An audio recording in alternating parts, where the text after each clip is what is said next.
Hi, I'm Bob Bazanko, co-host of the Green Red podcast, and coming solo today. And I am really happy to talk to somebody who I've known for a really long time. I shouldn't even say how long, right? Somebody I Mm, met in graduate school. This is Greg LaMotta. Greg has a Ph.D. in Caribbean history from the University of Maryland, and he is an activist, a longtime activist on issues pertaining to Cuba. He's been to Cuba multiple times, and we're going to talk about his most recent trip, which took place just barely, not even a month ago. So, welcome, Greg. It's good to finally be talking to you about this on the record, so to speak. So, okay, thank you so much, Buzz. Yeah, it's good to talk to you. yeah. All right, what do you want to know? Well, why don't you just talk about the most recent trip? How you got there, who you went with, what the ideas behind it were. Okay, I was a delegate to the part of the U.S. delegation to the International Mayday Brigade. We were in Cuba for 2 weeks. There were 100 of us from the United States, and we each carried a suitcase of medical aid. So that was kind of nice. That was distributed to hospitals and stuff like that.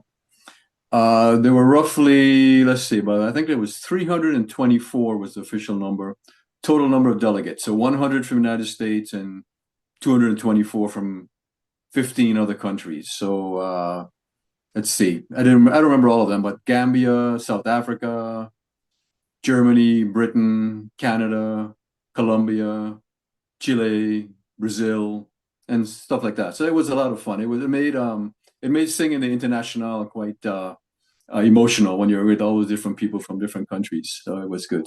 We were there for May Day, obviously, Yeah. and we saw the May Day parade. That was one big highlight. We went to Santa Clara and saw the Che Monument. So that's another highlight. I've been there 2 or 3 times before, so it wasn't new to me, but it was very good for people who'd never seen it before. We visited Elam, and again, it wasn't my first time there, but that was a very nice afternoon. Elam is the Escuela Latin America and the Medicina. I remember Latin American School of Medicine, where Cuba um, gives scholarships to people who otherwise couldn't afford to go to medical school from around the world, with their only promise they have to commit to going back and work in the poorest neighborhoods. And it even includes the United States. I don't know the number, but I imagine 1 or 200 people have graduated from Elon from the United States. So that was quite the highlight to go visit that. What else? Visited a couple of hospitals, schools, things like that. We stayed in a camp, the Julio Antonio Mella International Camp, for maybe 10 days. And then we were in Santa Clara. We stayed in a very nice hotel. And that kind of covers it. It was just a good talking to people, moving around. We did some volunteer labor, not a whole lot. Went to the beach once, things like that. But it was basically educational. Yeah. We'll get into the specifics, but you've been there many times. One was your most recent previous trip before this one, because I want to just kind of get it like what you've seen, like what kind of changes Yeah, you've seen. the last trip was with the Venceremos Brigade. I've been an activist with the Venceremos Brigade for about, I don't know, 20, 30 years. No, no, sorry, say that. Correct that. 40 years. Time I flies. remember the first time you went.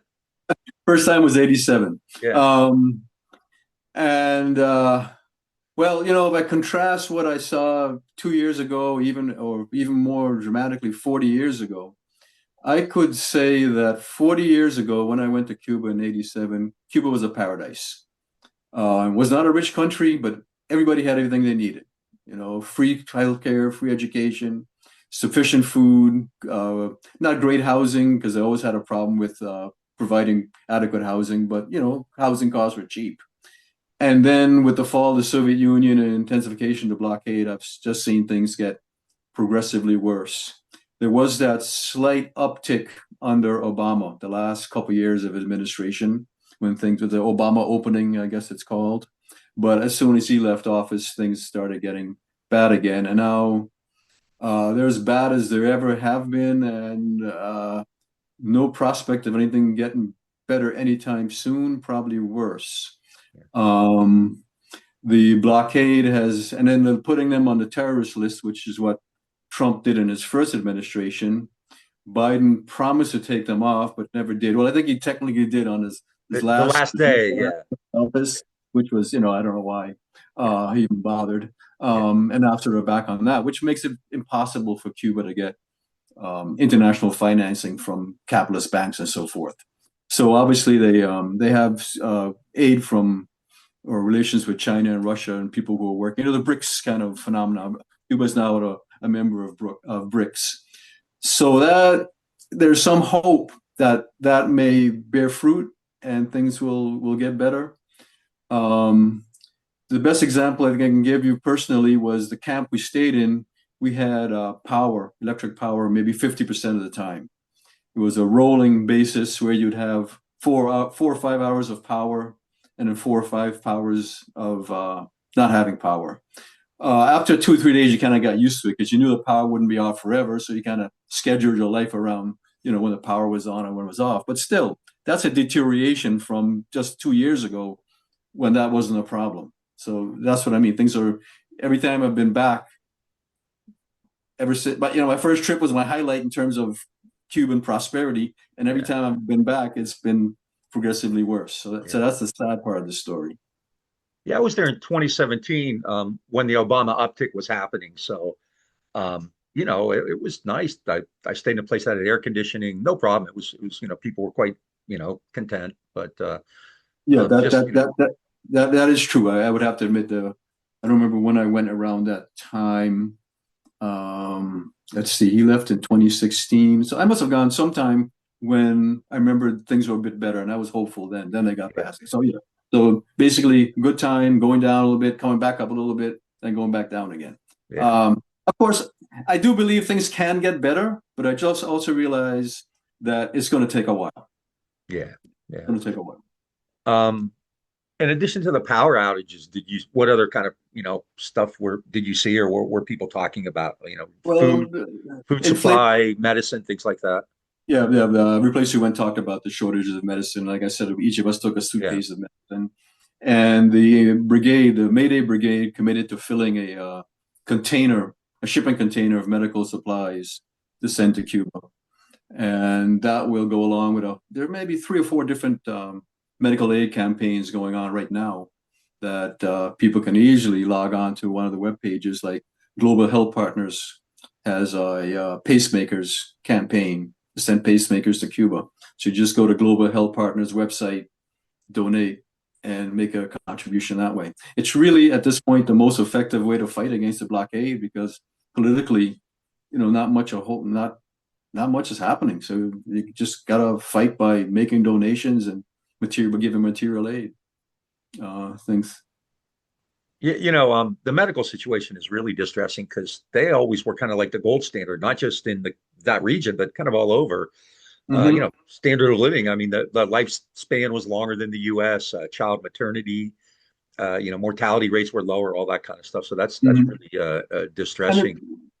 those life indicators are slipping, but they're still much better than average, Yeah, and they're comparable to United States actually. yeah, I don't know the exact figures, but they take care of it because they succeed because they have a hands-on system where they try to prevent people from getting sick rather than waiting till they're sick and giving them a lot of medicine because they don't. So they have the neighborhood doctor program where doctors are constantly checking on their patients to make sure they're healthy, and yeah. that's how they can maintain the high levels of longevity and low levels of mortality rate. But if they had to do it through medicine or equipment, it wouldn't. No, they don't have it. Yeah. We always hear about the embargo and for good reason. And I think people understand kind of in the general context, but what specifically, like, is actually being embargoed? You mentioned medical supplies. I mean, I'm not sure everybody knows the breadth, the scope of what kind of stuff really is not allowed to be brought in. Do you want to just kind of mention that a But bit? um, if a ship goes to Cuba, then it can't go to the United States. They have to wait like 6 months or something like Yeah. that. If a company does business with Cuba, it can't do business with the United States. So when you look at the economic weight of the United States in the world compared to Cuba, it makes it difficult for companies who, obviously trying to make money So what you do have are certain companies, some Spanish companies in particular, Canadian companies, who manage to specialize in doing Cuba business. Uh, there was a big, they just built a hotel in downtown Havana that I walked past, and my friend said, "Yeah, it's basically empty because the number of number of tourists going are so low." Maybe it was built when the Obama opening was happening, or they committed to build it in the hopes that things would improve. But the number of tourists coming is still pretty low. And then, of course, it was the COVID Yeah, because tourism is Cuba's number one money earner, yeah. and they went a whole year without tourists, and so they're still recovering from that. And that Yeah, put have the them, numbers come back up at all since they're 2020? coming back up, but they're still below what they were before the Yeah. epidemic. Yeah, yeah. When I was there again, long ago, not nearly as often as you have, but I saw like appliance stores that had washers and dryers, and then in Old Havana you had, like Victoria's Secret and Mont Blanc stores and kind of luxury shops and things like that. Are those still there? Are those still being developed? Is that all gone as well? Or I imagine some of them are there. I don't remember them in particular, but Havana's a big place. Maybe I yeah, listen to those particular streets. But if they have any sort of connection with the United States, they're gone. And I'm sure, under Obama things loosened up, yeah, so maybe some businesses opened up and then closed back down again. yeah. That's quite possible. Well, yeah, I mean, Um, obviously these stores weren't being patronized by Cubans, but I figured it yeah, was the a dollar, sign of the foreign capital they were investing, because you had right. Spanish companies, Canadians, Italians, Mexico. So you had a significant kind of it looked like a significant inflow of capital coming from other places. So they were there for the tourists, basically. Yeah, oh yeah, absolutely. Yeah. Mhm. Yeah, Yeah, yeah, yeah. So absolutely. you have the dollar stores in Havana or in Cuba, I should say, Yeah. where dollars are being spent, and Cubans who have access to family or stuff abroad and who can get dollars will live better than Cubans who don't. And of course, Trump just shut down Western Union, so making it even harder to Yeah, send dollars. I was going to segue to what things are like Mhm. now because Trump is, Mhm. and really Biden actually cracked down. Biden maintained Trump's. Biden was the same. I mean, Yeah, yeah, a few yeah, minor differences, but nothing really that much difference. yeah, And of course, this has led to a growing inequality in Cuba yeah, because, as I said, those who have access to dollars live better than those who don't. So the poorest people have to get by on a ration card. So I mean, it's a good thing the ration card is there because you're not going to starve, but you're not going to eat that well either.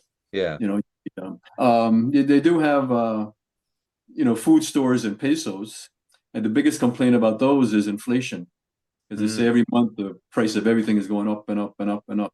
yeah. So that's difficult.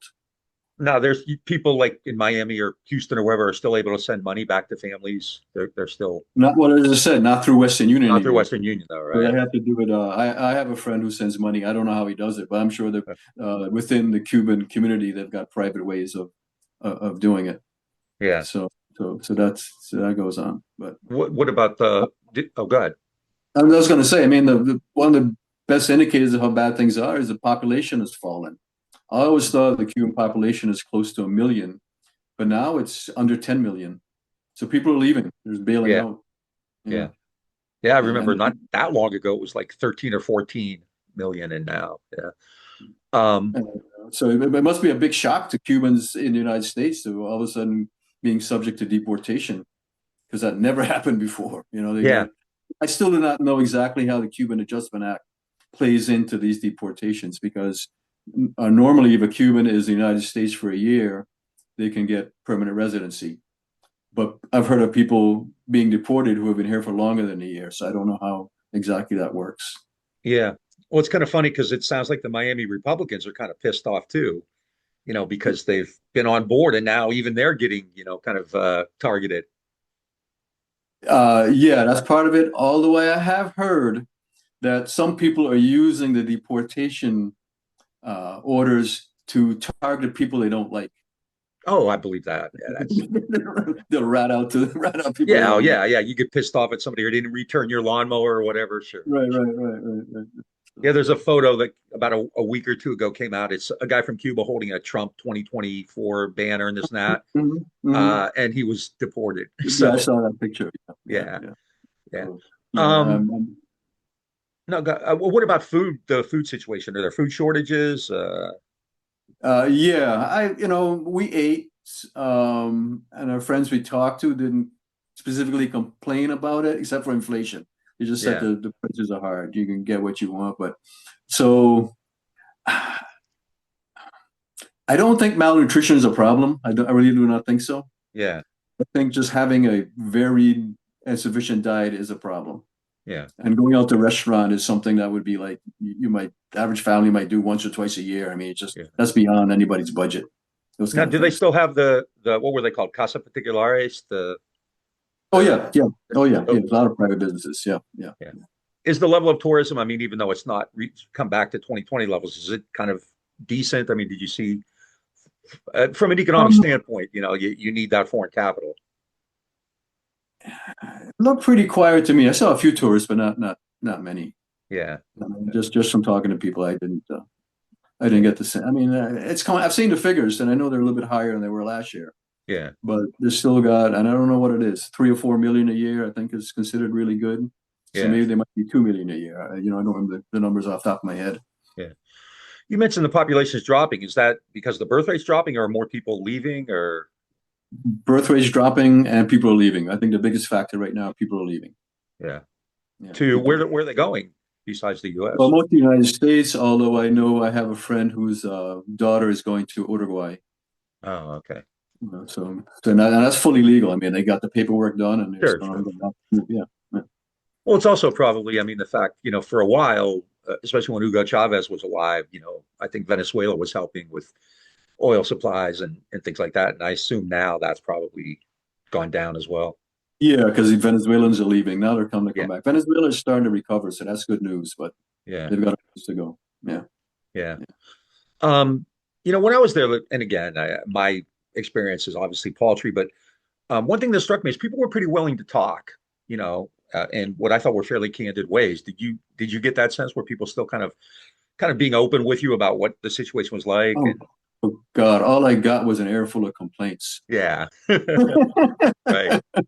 I mean, when I you remember live years there, ago there was video of Castro who says they call us a totalitarian state. Listen to what these people are saying about me. Stuff like I mean, when you live there, you sometimes as you lose sight of the forest because of the trees. yeah, It's much easier to blame your own government than to yeah, understand all the ramifications. And then I'm not Cuban, so I can never really comment on the validity of the complaints. But people are complaining. yeah, I mean, they're not not they're not hiding anything. No. yeah. No, I got that experience too, which was really like wow. Yeah. In some ways more so than here, where if you criticize like Israel, especially, they can throw you in jail or something. So Yeah, right, right, I right, thought right. that was question. Is there still a lot of for want of a better term, black market stuff? I know, Oh every yeah. day people are selling cigars and rum and everything, really. Pretty much everything when Hmm. I was there was for sale. Is that still? Yeah, that still goes on. The sad story is like if you some people talking about going to the doctor's office and not having a certain medicine, and then at night they got a knock on the door and somebody's selling them that medicine because they heard they needed it. Yeah, So I mean, there it is. Ideally the medicine's supposed to be free, but if they don't have it, and then you find out that somebody's been stealing the medicine from a warehouse and selling it on the black market. yeah, I mean, those things are really sad, but that's the yeah. reality of the way things are. Well, you Um, mentioned earlier like people have dollars. I know years ago we had somebody in Houston who this is a long time ago said his biggest concern was what he called dollar apartheid. Where I think like at the time a small percentage of Cubans, like 10%, owned the majority of dollars. Is that kind of gotten worse now, or is that still a thing? Got to be more than 10%. A lot of people have access to dollars, Well, but this I was can, this was real long ago. So yeah, yeah, yeah, yeah, yeah, yeah. I wouldn't call it apartheid. I think that's too extreme. I mean, anybody can get. I mean, it's not like it's a legal thing. yeah, I yeah, mean, yeah, who has dollars and who doesn't? But if you don't have access to dollars, you definitely will live worse than yeah, people who have access to even a few dollars. And the more dollars you can have access to, the better off you will live. So, yeah, and so, of course, you have stories about doctors driving cabs because they make more money driving a cab than they do as a doctor. yeah. So that kind of stuff is going on. But apartheid, I don't think that's really the right word for it. Well, I think he just meant the distinct. This is Right. like this is probably like around 2000, many years ago. Uh-huh, uh-huh. when, they kind of started opening up the dollars, and he said that was a concern of his, and that's the phrase he used probably for a fact. Mhm. But I could see, when I was there, like the Cubans kind of treated me differently, obviously, right? Because they knew I had money. So like they Oh would kind yeah. of bring me to the front of the line and, take care of things in Hmm. ways that the local people didn't have. Just kind of in the bigger kind of geopolitical sense, uh, when Trump came in, one of my first thoughts is this could be the end for Cuba, for the Cuban Revolution. And I hope I'm being melodramatic. Do you have a sense that it's gotten to that point now where the actual survival of that is in jeopardy? Or No, actually, I'm glad you brought that up because here we are bemoaning everything and how things are really bad. yeah, Um, but there is no credible opposition in Cuba. yeah, Um, so I don't have a sense of the revolution falling apart or anything like that. There's a fraying going on, where people realize that the ideals of the revolution aren't being met, but those ideals are still strong. And then what happens if you give up on the revolution? You have chaos. You have dog. I mean, think of Nicaragua. Think of what happened when the Sandinistas lost back in 1990. The country deteriorated very, very, very quickly. And I would have no doubt that something like that would happen to Cuba. It would be it would just no. I do not see that. I yeah, do not. I think they're going to hold on, and hopefully, eventually, sometime, if while you and I are still alive, they'll get out of this. I don't know if BRICS is the savior. I don't know. There are all sorts of hopes like that. yeah, But no, I do not. I mean, that makes even in a sense, makes the blockade even more cruel, because even from a point of realism, let's say Kissinger realistic viewpoint, it's not achieving its goal. yeah, The blockade is not going to topple the Cuban government. It's just not yeah. going to happen. Mhm. What's always struck me too is that like significant members of the American corporate class are quite open to Cuba. They want to get down there. They want to do it. Is there Mhm. still that kind of movement among American businesses to try to get into the Cuban market, or they've just kind of given up too? Or I don't know. I assume so, but it's not something I know anything about. yeah, Not to be honest. Yeah. yeah. Hmm. In the last few years, there have been some protests, I believe, in Havana, and the American media, obviously, had a great time with those. Hmm. And the sense I got just from kind of reading was that there was obviously a Miami influence in these. How do the typical Cubans, not just kind of the general majority, feel about these protests when they take place? Mm. I think many realized about there's outside influence. Yeah, I heard some criticism of the police overreacting and beating people up, things like that. yeah, Um, but that sort of faded. I yeah, remember one elderly Cuban telling me life here is very tranquilo, he kept saying. yeah, So, and that's what I mean that I don't see the counter-revolution triumphing. The people know that if you have protests and this kind of stuff going on, how is that going to help the average person? yeah, It's just not. It's just so there is maybe a turning away from politics to some extent. The enthusiasm is has waned, but I don't see that translating into active opposition. yeah, It just would not be good for Cuba to do it yeah. that way. One of a story I've told like dozens of times was one day along the Malacan. These kids were walking, they didn't have their shirts on. And the cop was there, and he said, "Put your shirts on," right? And Hmm. then he goes like this, as if like I'm going to write you up. And they're typical teenagers, so they're taking their time and going slow. And he's kind of yelling at them and stuff.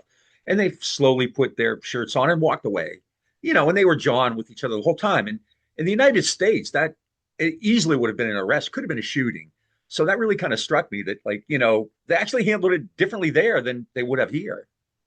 Because Uh, yeah, I don't know. I've seen some interactions. I've seen the most incredible interaction I saw was some guy running down the street and the crowd chasing after him and tackling me before the yeah, police could even gotten there. He yeah, had stolen something, or I don't know yeah, what it was, but so that kind of stuff goes on. No, I no, no. There's no way it would.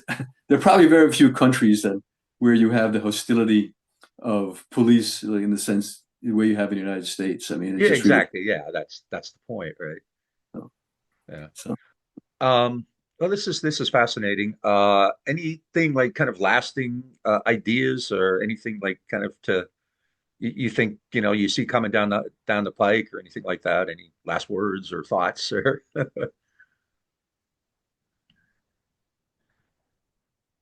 No, I see things going on pretty much the way they are right now. yeah. The Cubans do have a plan. They're getting a lot of help from China to build solar farms, Hmm. really increasing solar energy. Yeah. And I'm hoping that they eventually get this done to solve the power crisis. If they can solve the power crisis, that may make it possible to make technological improvements in other places because you need electricity to do so many different things, and they can slowly pull themselves out of this hole. In terms of the big picture, um, well, the U.S. empire is declining, and I'd have to hope that a country like Cuba and Venezuela and Nicaragua will kind of fit themselves into, I guess, the Africa Asia kind of economy. But my fear is that as the U empire declines, it's going to hurt the weakest countries in the world. Sure. As it goes now. Yeah, I mean, uh, China and Russia obviously are big enough to stand up to the United States, but smaller countries like Cuba, Nicaragua, Venezuela, could suffer a lot if the United States decides to lash out more than it is. So I think the terms of last minute things is, what is the United States really going to do? Or is Obama was very interested in Latin America. And I think one of the reasons for the opening of, I think the major reason for the opening to Cuba was he was concerned about how the United States was perceived in Latin America. But Biden didn't have much interest in Latin America. I mean, you could corroborate that if you want. So Yeah. he let that go by. And Trump, the only interest he has in Latin America is to oppress it. Yeah. So unless the United States sees that it has to have, and you're a diplomatic historian, so you could probably comment on this as much as I can. Will the United States have any reason, like FDR did with a good neighbor policy or something like that, to improve relations in Latin America and therefore take these Latin American opinion into account? I don't know. I'll let you try and answer that and close this out because that's what we're talking about, Well, really. yeah, I mean, I think there would be something positive to come out of that, but obviously Trump's Mhm. just burning everything down right now. But so Uh-huh. did Biden. I mean, the difference between Biden and Trump is, basically minimal, if anything. And, Right. and as you pointed out, Biden waited until literally the day before the day he left office to take Cuba off the terror list. So I'm not sure it was off that list for even 24 hours, right? Mhm. Yeah, so it's now, and again, this is kind of a larger, wider question, but you have kind of what we might call pink governments in places like Brazil and Mexico. Is Mhm. that of any assistance to the Cubans? Oh yeah, yeah, yeah. Mexico, for example, has been very strong. Yeah, Both the current president Sheinbaum and the previous president, yeah, upbraided the Ambo, United States yeah, time and time again about Cuba.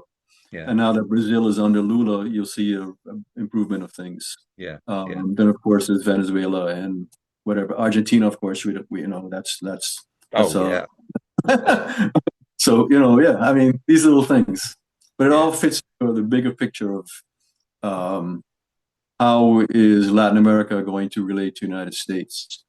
yeah, Is it going to continue to be the backyard, or is it going to seek great independence? Mexico is a very interesting case because it's so economically tied to the United States, but at the same time quite outspoken at the yeah. moment about U.S. policy. So what does that mean?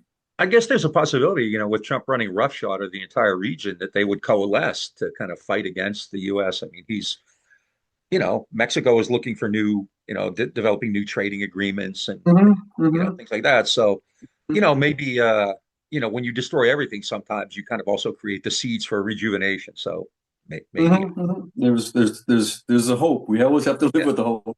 right. This And isn't. actually, I mean, you actually made me feel better because, like I said, one of my first thoughts when Trump won was, this is it for Cuba. I mean, I think, he's going to just clearly he's not afraid to starve people to death and kill people. So uh, good to hear that the folks there are still tranquilo. The word I kept using Mhm. is at ease because people would say, they would talk about their lives, but they'd be outside drinking or listening to music, and they Yeah, seem to yeah. be at ease, and so Daily life, it goes on. I mean, it yeah, just does. Yeah, yeah. yeah, Like daily life goes on. Yeah. yeah. Well, I hmm mean, they still handle like hurricanes and floods better than Texas does. So And of course, I didn't mention, I mentioned at the beginning. I mean, May Day was still quite impressive. yeah, yeah, People came out to march. Yeah, yeah. yeah, yeah, yeah. Weren't you at a May Day years ago where Fidel spoke? I don't think he's ever spoken in a May Day. I was never Oh, okay. traditional. Maybe Oh, July 26th he spoke. Yeah, oh, okay. yeah. I don't remember. Yeah, yeah. Okay. If anybody's interested in going either with VB or any other group, what can you tell them? What would you suggest? Just look up Mayday Brigade or Venceremos Brigade on the web because I don't have a web address handy. Well, that's But easy. you can do your search and you'll find stuff. Yeah, Um, there's also the Center for Cuban Studies and things like that you can look up. yeah. Uh, Oh, one last thing. Sorry, I forgot. Did you have any uh-huh. trouble getting in or out? Was that at Oh, the oh, airport or oh, anything? Or not particularly. We were quite careful. Now about two or three people in our group, the 100 people, got held up in customs for 2 or 3 hours. Eventually, they were let go. yeah, Okay. Um, but that was it. The one thing, and that's actually a good way to tell people who are going to travel with these groups, is we spend a lot of time preparing about how to interface with customs yeah, so you don't get hauled over unnecessarily because you say the wrong thing. yeah, And you can't prevent them if they want to get you, they will, but yeah, you can minimize it by having a certain, knowing what to say. Yeah. yeah, And knowing your rights. Yeah.